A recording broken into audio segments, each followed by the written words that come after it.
আজ বেলা 12টা নাগাদ কলকাতায় তৃণমূল ভবনের সাংবাদিকদের মুখোমুখি হয়ে বিস্ফোরক মন্তব্য করলেন তৃণমূলের মুখপাত্র কুণাল ঘোষ। এদিন তিনি বলেন, কুকুর ভালো, কিন্তু রাস্তাঘাটে নেড়ি কুকুর যখন পাগল হয়ে যায় তখন তার আচরণে সেটা বোঝা যায়। রাস্তাঘাটে নেড়ি কুকুর যদি পাগল হয়ে যায় দেখবেন চাউনি পাল্টে যায়, আচমকা তেড়ে যায়, লাফিয়ে ওঠে, কুকুরের অরিজিনাল আচরণবিধি থেকে সরে যায়। কেউ ভাববেন না আমি শুভেন্দুকে পাগলা কুকুর বলছি, এটা কিন্তু কেউ ভাববেন না। শুভেন্দু কেন পাগলা কুকুর হবে? ও তো মানুষ। দেখুন, আমি কাউকে কোনো ছোট করছি না, কেউ কিছু আমাকে খারাপভাবে নেবেন না। কুকুর ভালো, কিন্তু রাস্তাঘাটে নেড়ি কুকুর যখন পাগল হয়ে যায় তখন তার আচরণে সেটা বোঝা যায়।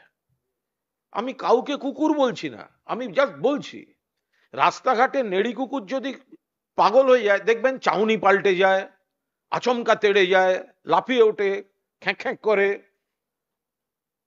কুকুরের অরিজিনাল আচরণ বিধি থেকে সরে যায়। তখন হয় চিকিৎসা দরকার, নইলে খোঁয়াড়ে নিয়ে গিয়ে রাখতে হয়। তো কিছু কিছু ক্ষেত্রে এইসব জিনিসগুলো আমি কারুকে বলছি না, এটা কেউ ভাববেন না আমি শুভেন্দুকে পাগলা কুকুর বলছি, এটা কিন্তু কেউ ভাববেন না। শুভেন্দু কেন পাগলা কুকুর হবে? ও তো মানুষ। কিন্তু এই ধরনের আচরণ সমাজে যখন রাস্তাঘাটে চলতে গেলে দেখলেন পাগলা কুকুর, তো কি করবেন তখন? তখন ওই হ্যাট হ্যাট হুস হুস এইসব করতে হয়।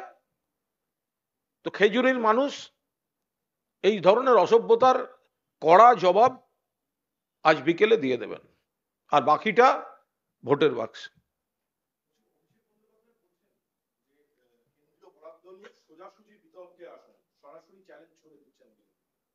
অভিষেক বন্দ্যোপাধ্যায় খুব স্পষ্টভাবে সরাসরি চ্যালেঞ্জটা দিয়েছেন।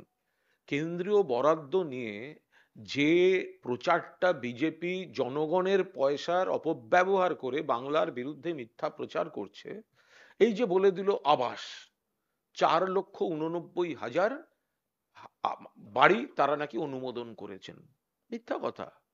অনুমোদন মানে কি? 11 লক্ষ বাড়ির লিস্ট তৈরি আছে, দেবে তো টাকা, তো টাকাটা দিচ্ছে না, বলছে অনুমোদন করেছি। আরে অনুমোদন খায় না মাথায় দেয়, দেবে তো টাকা, টাকা তো দিচ্ছে না। 100 দিনের কাজে টাকা দিচ্ছে না। 59 লক্ষ জব কার্ড হোল্ডার টাকা পাচ্ছেন না, কেন্দ্র দেয়নি, মমতাদিকে দিতে হয়েছে। অথচ তারা মানুষকে বিভ্রান্ত করছেন। বাংলার বুক থেকে গত 4-5 বছরে 4,64,000 কোটি টাকার বেশি ট্যাক্স তারা বাংলার বুক থেকে তুলে নিয়ে গেছেন, আর 1,50,000 কোটি টাকা বাংলার বকেয়া সেটা তারা দিচ্ছেন না।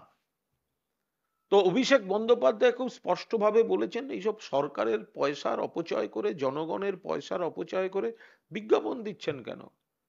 শ্বেতপত্র প্রকাশ করুন, টাকা দিয়ে থাকলে ব্যাংক ডিটেলসটা সকলের সামনে দিয়ে দিন, আসুন ওপেন ডিবেটে আসুন, পোডিয়াম রেডি আছে, আমি আমার তথ্য দেব, আমার বক্তব্য বলবো, আপনারা আপনাদের তথ্য দিন, আপনাদের বক্তব্য বলুন।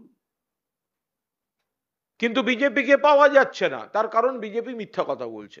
Abhishek Bandyopadhyay challenge BJP accept করতে পারছে না, ওরা পালিয়ে যাচ্ছে।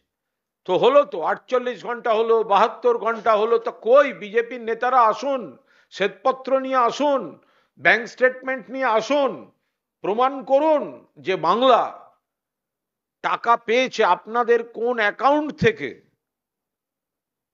বাংলার কোন অ্যাকাউন্টে টাকা গিয়েছে, ব্যাংক স্টেটমেন্টটা মানুষের কাছে দিয়ে দিন। অভিষেক বন্দ্যোপাধ্যায় স্পষ্ট ভাষায় চ্যালেঞ্জ করেছেন।